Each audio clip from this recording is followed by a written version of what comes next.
একটা মা চায় কি সন্তানরা ভালো থাকুক।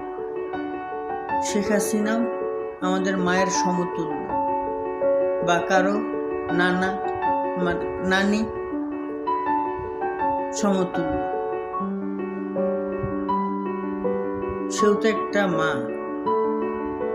সে কি চায় তার জাতির মানুষ, তার জাতির লোকজন মারামারি হানাহানি করুক, দল কষাকষি করুক? এটা তো দরকার নাই ভাই।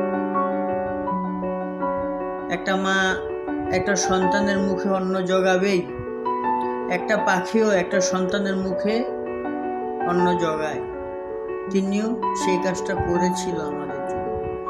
তাকে এইভাবে লজ্জিত করাটা আমাদের উচিত হয়নি রে ভাই। 15টা বছর কম কষ্ট করেন।